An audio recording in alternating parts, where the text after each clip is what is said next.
Good morning. Happy Monday. I have Neuro Coffee in hand and it is perfect. I had a great weekend. Got a really solid week coming up, so lots to look forward to here. A little something different for today's Q&A.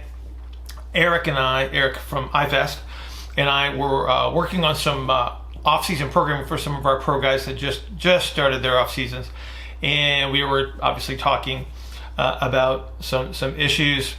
And Erik brought up a really good question that I think is probably a common question for a lot of people in regard to how we produce force and how this influences the demonstration of velocity. So this could be sprinting, but it shows up a lot in throwing, swinging, golf club, tennis rackets, a lot of rotational sports where we see these really high velocities and how this is created and how it relates to the model actually.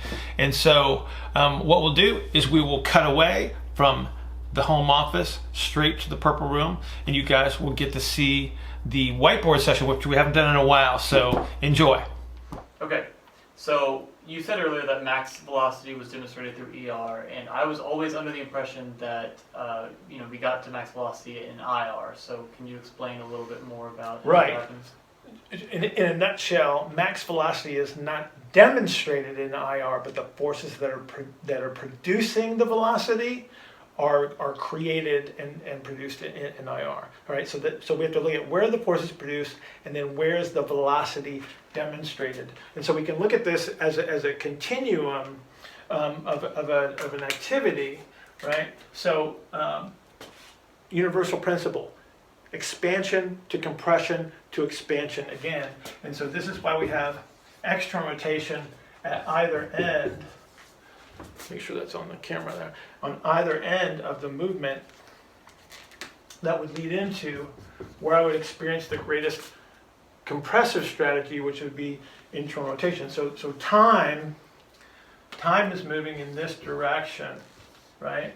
So at this point in the middle is going to be my maximum force production, which we would also call, in human movement, we're going to call that max propulsion, right? And then my max velocity is actually out here, right? So max V is going to be demonstrated in ER again.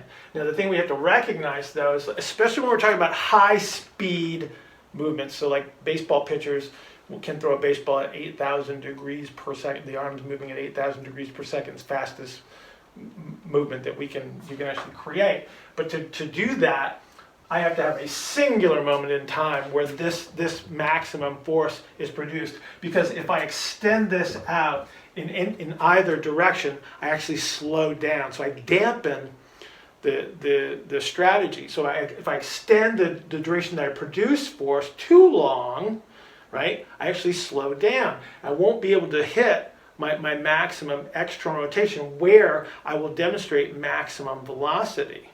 Right? So this is how we actually figure out how strong somebody needs to be, right? I want to maximize this to the nth degree as long as I don't steal the end range of external rotation where max velocity would be demonstrated. So this is where I can actually show you the velocity. So if I'm strength training someone, right, which I know for force production is an IR activity, right? So if I get so good at that I have to actually start giving up external rotation, now my max velocity is here, and now I have a deficit in the maximum velocity that I can produce. And so I get stronger and stronger and stronger, and max velocity starts to trickle back slowly. So I'm actually stealing my ability to demonstrate velocity,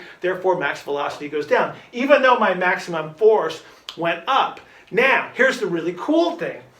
If I have somebody that has a low force production and a ton of ER, I might be able to strength train him aggressively and still produce maximum velocity.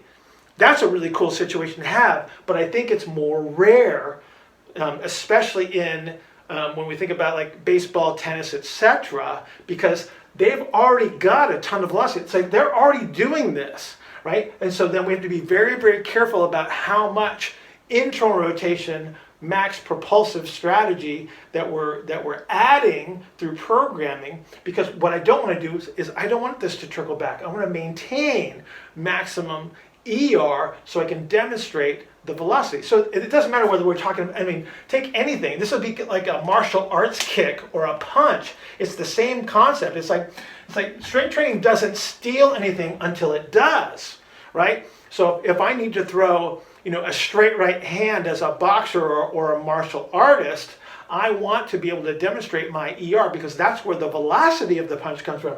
But I'm producing the maximum force centrally and then expressing it in external rotation. So you see that it's IR produces the force, ER allows it to be demonstrated at its peak. Does that make sense? Yeah. There you go. So just a quick reminder that if you have any questions, go to askbillhartman@gmail.com, askbillhartman@gmail.com. I will see all of you tomorrow.